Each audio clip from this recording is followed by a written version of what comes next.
name is Janet the Kuypers. Janet the Kuypers.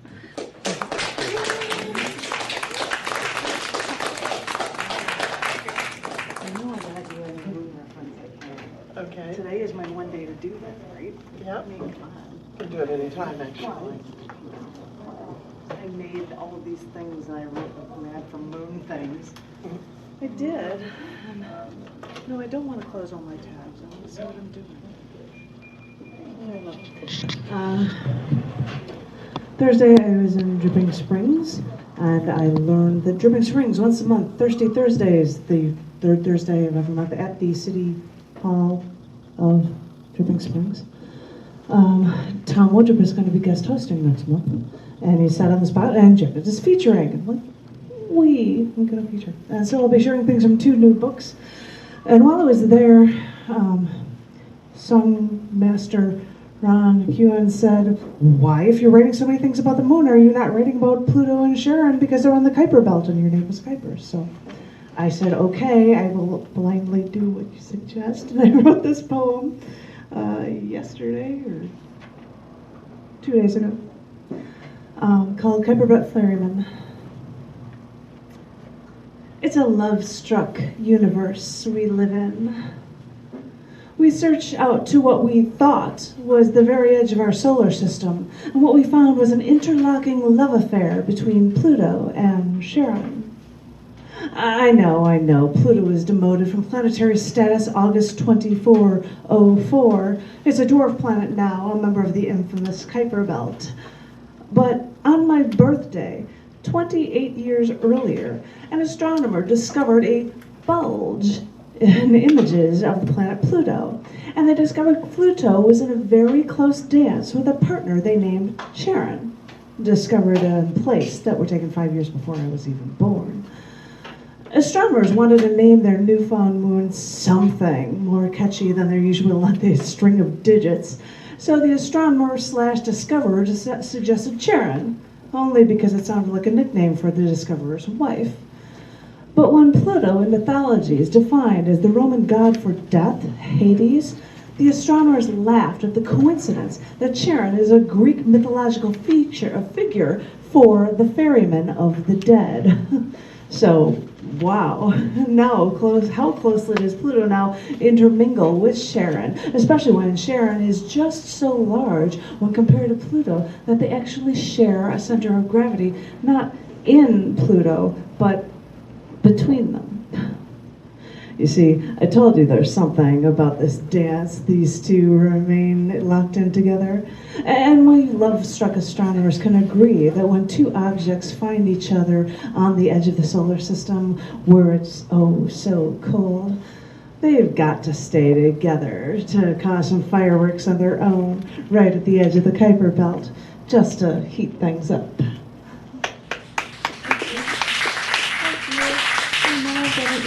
And I'm going to show it to you on my little screen, and here it is, voila. I'm going to look it to you like this, and then I'm going to show it to you like this, and it's a footprint. You're Yes. like, what on earth is that thing? And, and the poem actually relates to this thing, and I'm going to read it to you from my copy of it, which is really hard to see, but I'll do what I can. Thank you very much. I'm sorry if myself's in your way. That's what I get for just taking too much space. This one was written on the 17th. Just past dark, my bare foot stepped straight through sawdust. I saw the ridges, shadows, contours of my foot. I thought about that boot print, now enshrined on the lunar surface. Those ridges, shadows, contours. On a night like this, I'll bask in the moonlight, and then I'll dream.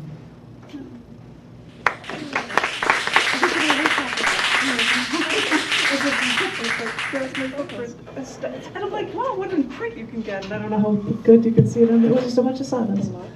And this is about 2 more moons from somewhere else. I won't bother with titles. The telescope I keep at home is decades old. It was my sister's when she took an astronomy class, and I, as a small child, fell in love with all of outer space.